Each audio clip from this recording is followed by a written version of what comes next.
सोमवती अमावस्या की कथा क्या है महाराज, अगर हम जाने तो उसके अनुसार सोमवती अमावस्या के अनुसार एक ब्राह्मण परिवार था और बड़ा आनंद में रहने वाला, बड़ा सुख में रहने वाला, भगवत चर्चा करने वाला और भगवत स्मरण करने वाला और भगवत स्मरण में सदा रमने वाला, दिन प्रति भगवान शिव की आराधना करना, दिन प्रति भगवान शंकर का स्मरण करना, दिन प्रति भगवान शंकर की चर्चा करना, भगवत स्मरण करते रहना। इनकी एक पुत्री थी, ब्राह्मणों की कन्या थी। उस कन्या का शिव महापुराण में सुंदर भाव वर्णन किया गया है उमाखंड के अंदर कि इस कन्या का विवाह योग नहीं था। इस कन्या के भाग्य में, रेखा में, हस्त रेखा में, मस्तिष्क रेखा में, चरण रेखा में कहीं भी इस कन्या का विवाह योग नहीं था। ब्राह्मण सेवा में लीन रहते, भगवान शंकर के मंदिर जाते, आराधना करते, देवी की अर्चना करते, भगवत भजन करते, कीर्तन करते, शिव अर्चना करते। एक बार श्रावण के महीने में ही क्या हम कहें कि विचरण करते करते श्रावण का महीना लग गया था और ये शिव के मंदिर से आए और अपने घर में विराजमान थे। ब्राह्मण परिवार अपनी बेटी को लेकर आए, शिव मंदिर से आराधना कर कर, पूजन कर कर, जल चढ़ाकर, अभिषेक कर कर जब घर पर आए हैं, बैठे, कुछ ब्राह्मणों ने आवाज लगाई, कुछ संतों ने आवाज लगाई, भिक्षाम दे, हमको भूख लग रही है। संतों ने जब आवाज लगाई, ब्राह्मणों के घर में से कन्या बाहर निकल कर आई और कन्या ने बाहर निकल कर आकर कहा, संतों आप हमारे घर में प्रवेश करिए, आइए। आसन दिया, बिठाया, बिठाकर निवेदन किया, संतों हम आपके लिए क्या सेवा कर सकते हैं। ब्राह्मण और ब्राह्मणी आए, निवेदन करा, नमन करा, प्रणाम करा। संतों ने कहा हमें बहुत भूख लगी है, यदि कुछ भोजन प्राप्त हो जाए तो हम आगे के लिए रास्ता बना लें और हम चले जाएं। ब्राह्मण ब्राह्मणी ने पुत्री से कहकर भोजन सिद्ध किया, सभी ने मिलकर भोजन बनाया, संतों को भोजन कराया। जाते हुए संत जाने लगे। ब्राह्मण ब्राह्मणी को देखकर यथा योग्य आशीर्वाद दिया। आशीर्वाद देने पर ब्राह्मणों ने निवेदन करा, ब्राह्मण ब्राह्मणी ने निवेदन करा कि हमारा केवल इतना सा निवेदन है गुरुदेव, संत देव, हमारी बेटी का विवाह नहीं हुआ, इसका योग नहीं बनता, इसका संबंध नहीं हो रहा, हमारी बेटी का विवाह करना। संतों ने उसी समय पर कन्या के हस्तकमल को जब देखा, कन्या के हस्तकमल को देखकर कहा कि इस बेटी के भाग्य में तो विवाह का योग ही नहीं है, इसका संबंध नहीं होगा, और मान लो यदि इसका संबंध हो गया, इसका विवाह हो गया, तो इसका पति जीवित नहीं रह सकता। इतने कठिन योग इसके हैं और इसका संबंध नहीं है।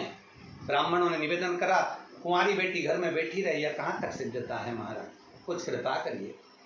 संतों ने कहा बस एक काम हो सकता है, एक शिव भक्तन, शंकर की भक्तन, शिव की आराधना करने वाली एक सोना धोवन है। वो सोना धोवन जो जिसका नाम है सोना और धोबी का काम करती है, कपड़े धोने के लिए जाती है, वस्त्र आदि धोती है और भगवान शंकर का भजन करती है।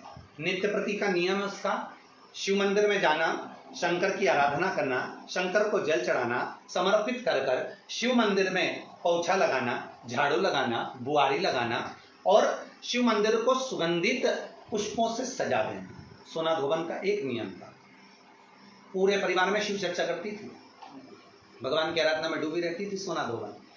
संतों ने कहा यदि ये आपकी बेटी, आप ब्राह्मण को हैं, ब्राह्मण कुल में जन्म लिया है आपने, पर आपकी बेटी जो शिव का भक्त है, सोना धोवन जो शिव की आराधना करने वाली है, हमारे यहाँ कितना सुंदर कहा कि दासों के भी दास यदि हम बन जाए, हम दासों के भी अगर दास बन गए, हम भगवान शंकर की सेवा करने वाले की ही केवल सेवा कर लिए।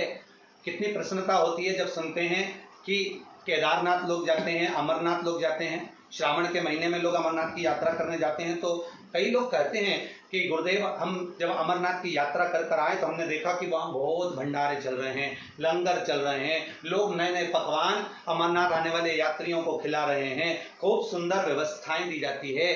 तो यहाँ तो शास्त्र कह रहा है कि शंकर के दरवाजे की चौखट पर भी यदि कोई सेवा कर रहा है, बुआरी काट रहा है, कोई शिव के मंदिर की आराधना कर रहा है, यदि हमने उसकी भी सेवा कर दी और वो निस्वार्थ भाव से सेवा कर रहा है और उसकी भी यदि हमने सेवा कर दी तो शंकर प्रसन्न हो जाते हैं। तो संत कह रहे हैं अगर आप ब्राह्मण की पत्नी हैं से कहा कि अगर आपकी पुत्री ये ब्राह्मण कन्या सोना धोवन के यहाँ जाकर अगर सोना धोवन की थोड़ी सी सेवा कर ले, मात्र 7 दिवस तक सेवा कर ले, तो इस कन्या का भाग्य बदल जाएगा। अब सोना धोवन तो सत्संग में लगी रहती, भजन में लगी रहती, शिवाराधना में लगी रहती, नमः शिवाय ओम कहती रहती, उसका नियम नमः शिवाय ओम का स्मरण नित्य प्रति करती, श्री शिवाय नमस्तुभ्यम का जाप करती, शंकर के भजन में डूबी रहती। कन्या को मालूम पड़ा, माता पिता ने कहा बेटा सोना धोवन है, ब्राह्मण कुल में तुम्हारा जन्म हुआ है, तुम जाकर सेवा करो, हम भी कहते हैं, मना नहीं है, पर जगत क्या कहेगा। बेटी कहती है माँ यदि संत के मुख से निकली हुई वाणी सिद्ध होती है तो मुझे सेवा करने में क्या दिक्कत है, मैं सेवा करने को तैयार हूं। अब बेटी प्रातः में जल्दी उठ जाती और ब्राह्मण कन्या उठकर तुरंत सोना धोवन के घर पहुंच जाती। सोना धोवन की एक बहू और बेटा थे, सोना धोवन का पति था घर में। ये सब उठे उससे पहले ये घर में प्रवेश कर झाड़ू लगाकर, पोछा लगाकर, वस्त्र आदि धोकर और ब्राह्मण कन्या पूरे घर की बुआरी कर दीप प्रज्वलित कर सोना धोवन के दरवाजे पर दीप लगाकर और आ जाती। अब सोना धोवन 4 दिन 3 दिन निकले और 3-4 दिन निकलने पर बहू से कहा बेटा तो इतनी जल्दी जग जाती है, सारी सेवा करके पूरे घर का सफाई कर देती है, मुझे मौका ही नहीं देती आजकल। बहू बोली माँ मुझे तो लगा कि आप सुबह जल्दी उठते होगे। तो माँ को लगा कि बहू उठती है, बहू को लगा कि सास उठती है। दोनों ने विचार करा कि फिर अपने घर में आकर इतनी सेवा कर झाड़ू आदि बुआरी आदि कौन कर जा रहा, देखे तो सही, कौन कलश भर कर जाता है जल का शंकर जी के लिए, कौन फूल रख कर जाता है शिव जी के लिए, कौन बेलपत्र रख कर जाता है शिव जी के लिए, कौन इतनी सामग्री जुटाकर जाता है शंकर जी के लिए, कौन चंदन घिस कर जाता है शिव जी के लिए, मुझे देखना है। अब बहू और सास एक बार दोनों ने उठकर प्रातः में जल्दी देखा, ब्राह्मण कन्या सुबह आई, बुआरी झाड़ू लगा रही थी, चंदन आदि घिस रही थी और सोना धोवन ने उसको देख लिया, देखकर उसके चरणों में गिर गई। सोना धोवन उस ब्राह्मण कन्या के चरण में गिरी, प्रणाम किया, नमन किया, बेटा आप ब्राह्मण कुल की बेटी हो, आप मेरे घर में बुआरी काट रही हो, मुझे दोष लगेगा, आप ये क्या कर रही हो, आपसे निवेदन है आप ऐसा न करिए, मुझे दोष लगेगा, मैं शिव की आराधना करती हूँ। कन्या ने हाथ जोड़कर निवेदन करा सोना धोवन से, माता जी मेरे हस्त कमल में, मेरे भाग्य में पति का सुख नहीं है, मेरे भाग्य में विवाह नहीं है, पर मुझे संत ने कहा है यदि शिव भक्तन सोना धोवन के अगर केवल सेवा ही मिल गई तो उससे तुम्हारा भाग्य खुल जाएगा, उससे तुम्हारे हस्त कमल में विवाह योग आ जाएगा। आप कृपा करिए, मेरे पिताजी ने जो वर ढूंढा है उससे मेरे पिताजी विवाह करना चाहते हैं, पर मेरे भाग्य में लिखा है कि विवाह के बाद भी मेरा सौभाग्य समाप्त हो जाएगा, आप कुछ कृपा करेंगी? क्यों नहीं, अगर मेरे द्वारा आपका हित होता है तो हित करने में क्या दिक्कत है, अपने माध्यम से अगर किसी का भला हो रहा है जरूर हो। सोना धोवन ने कहा आपके विवाह में मैं पहुंचूंगी और अपना सौभाग्य आपको प्रदान करूंगी। संत ने कहा था मां कि सोना धोवन के मस्तक का सिंदूर यदि तेरे मस्तक पर आ जाएगा तो तेरा बाल भी बाका नहीं होगा, मां ऐसी कृपा करिए, मेरा सौभाग्य बना दीजिए। जिस दिन कन्या का विवाह था उसके प्रथम में वर कन्या की मांग में सिंदूर भरे, उससे पहले सोना धोवन पहुंच गई। जैसे ही सोना धोवन ने अपनी मांग का सिंदूर निकालकर जैसे ही उसी पल कन्या के मस्तक पर दिया, कन्या के मस्तक पर देते ही सोना धोवन का जो पति था एक जगह पर बैठा हुआ था, उसका पति के प्राण निकल गए, क्योंकि सोना धोवन को लगाया तो सोना धोवन ने जाते जाते अपनी बहू से कह दिया था ससुर का ध्यान रखना। प्राण निकलते से ही जैसे ही मांग में सिंदूर दिया, सोना धोवन का मांग का सिंदूर जैसे ही हटा, हटते से ही सोना धोवन को ज्ञात हो गया कि आज मुझे लगता है कि मेरा पति नहीं रहा। नैनों से नीर बहा। सोमती अमावस्या का दिन था जिस दिन उस ब्राह्मण की कन्या का विवाह हुआ था। धोवन सिंदूर देकर आ रही थी। धोवन का नियम था शिव की आराधना कर कर सोमती की फेरी लगाती थी। आज वही सोमती अमावस्या पड़ गई और सोमती अमावस्या पड़ी तो जब घर से चली तो हाथ में कोई वस्तु नहीं थी। सोमती अमावस्या के दिन पीपल के वृक्ष की फेरी जो लगाई जाती है वो खाली नहीं लगाई जाती। चाहे कच्चे सूत से लगाओ, चाहे 108 आप हल्दी की गठान रख लो, चाहे आप कमलगट्टा रख लो, चाहे आप सिंदूर की डब्बी रख लो, चाहे आप दाग चिरौंजी रख लो, पर 108 वस्तु होना जरूरी है। सोना धोबन के हाथ में कुछ भी नहीं था। पीपल के वृक्ष को देखा, सोमती अमावस्या है और मेरा नियम है मैं सोमती अमावस्या को 108 फेरी देती हूँ अखंड सौभाग्य के लिए। लगा, उधर पति तो चला गया था। सोना धोबन ने एक ईंट पड़ी हुई थी, ईंट के 108 टुकड़े कर लिए और ईंट के 108 टुकड़े कर सोना धोबन ने पीपल के वृक्ष के नीचे पहुंचकर पीपल देव में, जिसमें 52,000 ब्राह्मणों का वासा होता है, जिस पीपल में सारी सिद्धियां प्राप्त होती है, जिस पीपल में स्वयं लक्ष्मी नारायण के साथ निवास करती है, जिस पीपल में स्वयं सूर्यदेव शनि महाराज और यमराज को विराजमान करते हैं, उस पीपल में जिसमें ब्रह्मा विष्णु शिव सदा निवास करते हैं, ऐसे पीपल की जब फेरी लगाना सोना धोबन ने चालू करी तो महाराज शिव महापुराण की कथा कहती है, सुंदर नर्मदा पुराण की कथा कहती है, 108 ईंट की खोड़ से, ईंट के टुकड़े से जब सोना धोबन की फेरी पूर्ण हुई, जैसी पूर्ण होती है सोना धोबन अपना पल्लू पसार के प्रणाम जैसी करती है। पीपल के वृक्ष पर जो सिंदूर लगा था सोना धोबन ने जैसे अपनी मांग में भरा, वैसे उसका पति वापिस जीवित हो गया, वापिस जीवित हो गया। सोमती अमावस्या का फल ही यही है कि जिन वर कन्या का विवाह नहीं होता, जिन लड़का लड़की का विवाह नहीं होता, जिन पति पत्नी में आपसी में टकरार चल रहा हो, अदालत तक बात पहुंच गई हो, जिस घर में शांति नहीं रह रही हो, आपस में क्लेश बड़ा मचा हो, ऐसी हो गया मन में कि अब ये तनाव बहुत बढ़ गया है, संबंध टूट जाएगा, तो निवेदन है सोमती अमावस्या के दिन आप भी सोमती अमावस्या के दिन पीपल के वृक्ष के नीचे जाकर उस पीपल की पूजन कर कर उस पे कुंकु सिंदूर चंदन समर्पित कर कर कच्चे सूत से 7 परिक्रमा करिए। 7 बने तो 7, वैसे तो 108 लगाओगे तो आपके जीवन में सुखता आएगी। और ये वो सोमती अमावस्या पड़ रही है जिसको सोम पुष्प कहा जा रहा है, पुष्य नक्षत्र पड़ रहा है और ऐसे श्रावण के अंतर्गत पड़ रही है जिसमें 2 शनि प्रदोष है, जो स्वयं भगवान शंकर के लिए शुभ है। आप 108 फेरी लगाएं, चाहे दाने से लगाएं, चिरौंजी से लगाएं, जिससे भी लगाएं, पीपल की पूजन करें, जल अर्चना करें। इतना निवेदन करता हूं कि आपके घर में अशांति नहीं हो सकती, परिवार में प्रेम जरूर बढ़ेगा। निवेदन है जिसके घर में क्लेश बहुत मचा हुआ है, या कोई पैसा खाकर चले गया, धन नहीं दे रहा, रुपया नहीं दे रहा और बहुत मशक्कत कर लिए, हाथ जोड़ लिया, पांव पड़ लिया, रुपया नहीं दे रहा, तो काली तिल्ली को पानी में गला दीजिए और पानी में गलाकर उसको सुबह पीस लीजिए। सोमती अमावस्या के दिन सुबह पीस लो, पीस कर एक कटोरी में उसमें पीला चंदन मिला लीजिए, उसको लेकर जाइए, 1 लोटे में दूध और जल लेकर जाइए, 5 बेलपत्र लेकर जाइए, शंकर के मंदिर में पहुंचिए, शंकर जी के शिवलिंग को, वो जो तिल आपने पीसी है उस तिल को आप मिक्सर में मत पीसना, हाथ में कूटी, हाथ से कूटिए या कोई बैलन से या कोई वस्तु से उसको पीसिए और पीस कर उसका उत्तन तैयार करिए, उसमें चंदन मिलाकर शंकर के शिवलिंग को समर्पित करिए, शंकर के शिवलिंग को लगाइए। केवल शिवलिंग को ही नहीं, भगवान शंकर की संपूर्ण जलाधारी पर, जहां शंकर भगवान की बेटी अशोक सुंदरी है, कार्तिकेय जी हैं, गणेश जी हैं, उस पूरे जलाधारी में जहां पार्वती मैया भी विराजमान है, पूरी जलाधारी को समर्पित करिए। समर्पित कर कर त्रिपुंड लगाइए, अपनी 3 उंगलियां उसी चंदन पर फेर दीजिए, फेर कर अपनी कामना कर कर बेलपत्र चढ़ा दीजिए, 5 या 7 बेलपत्र आपके भाव से आप शिव को समर्पित कर दीजिए।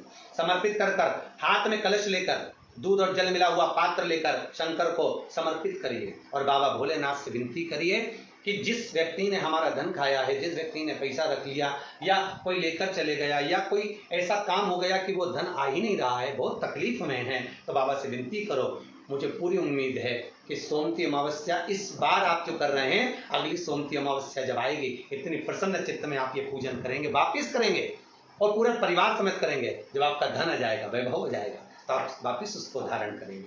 फिर निवेद और लिख के रखना, अगली सोमती को फिर करना, जब सोमती अमावस्या पड़े फिर उसको करिएगा, आपको फल अधिक मिलेगा। मेरा निवेदन, जिन कन्या और वर के विवाह नहीं हो रहे, वो सोमती अमावस्या के दिन जाकर बाबा पीपल के पेड़ की फेरी अवश्य दें। 108 नहीं बने 7 अवश्य दें।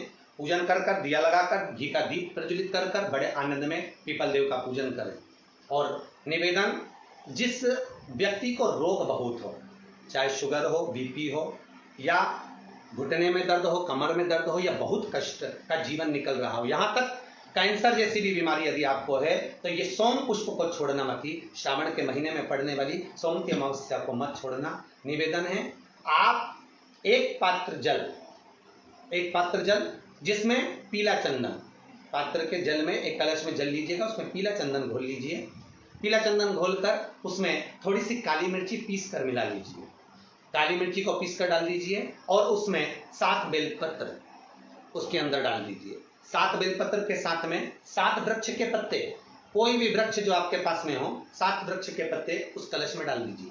घर से निकलते समय पूरे घर का भ्रमण करते हुए जिस व्यक्ति को रोग बहुत है उस व्यक्ति का स्पर्श कराते हुए वो जल शंकर भगवान के ऊपर समर्पित कर थोड़ा सा जल बचाकर, पत्तियां सब शिव जी को चढ़ाकर थोड़ा सा जल बचाकर शंकर की देहली पर चढ़ा दीजिए, शंकर की चौखट पर, भगवान शंकर के शिवलिंग की चौखट पर समर्पित करें।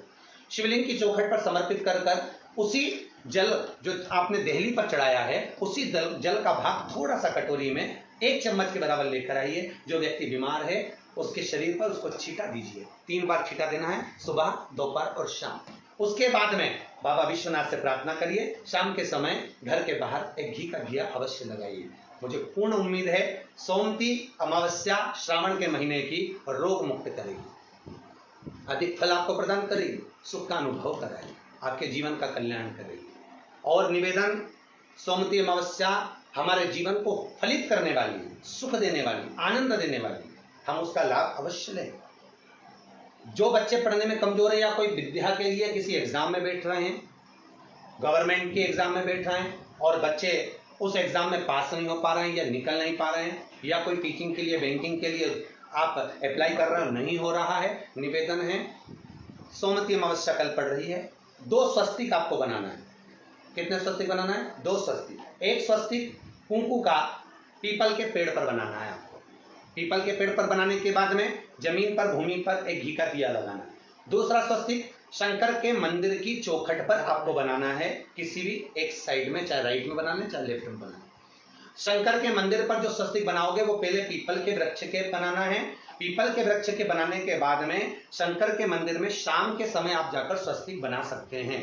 दोपहर से लेकर शाम तक कभी भी स्वस्तिक बनाएं और एक घी का दिया वहां रखा है। बस इतना याद रखना, पीपल के पेड़ के नीचे जो स्वस्तिक बनाओगे वहां जो घी का दिया लगेगा उसमें गोल बत्ती लगेगी, फूल बत्ती लगेगी।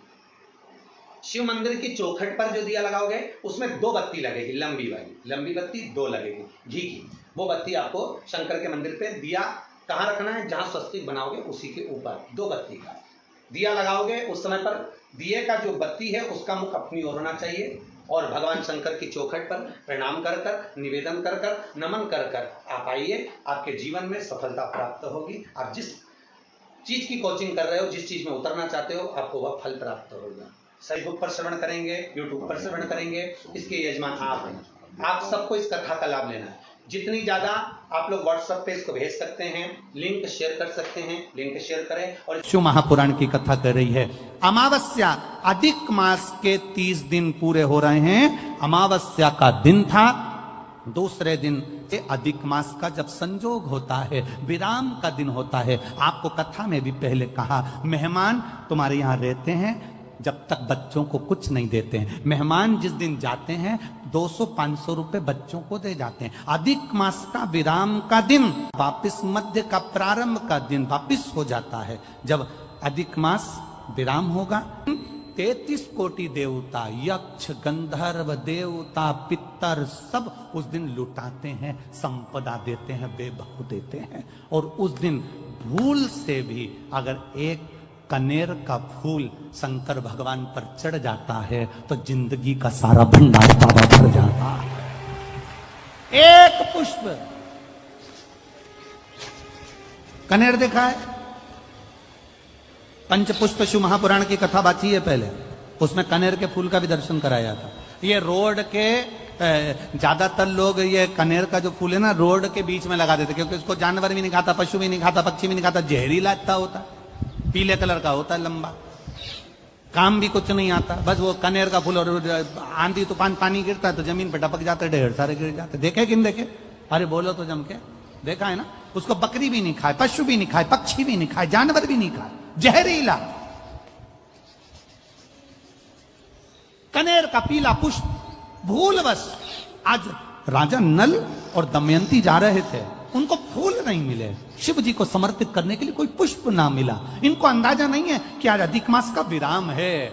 आज नहीं ज्ञात था कि 33 कोटि देवता अपना भंडार लुटाने के लिए तैयार रहते हैं। 33 कोटि देवता भूल बस।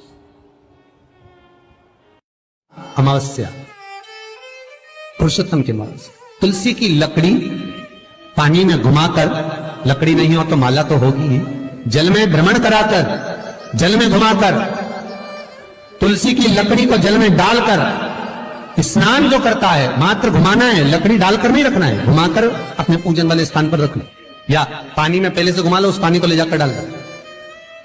अमावस्या स्नान जो जीव करता है, शिव महापुराण की कथा कहती है, जितनी वर्ष में सोमती पड़ती है, सोमती अमावस्याएं पड़ती हैं, शनिचरी अमावस्याएं पड़ती हैं, सारी अमावस्या का पुण्य उस जीव के खाते में चला जाता है।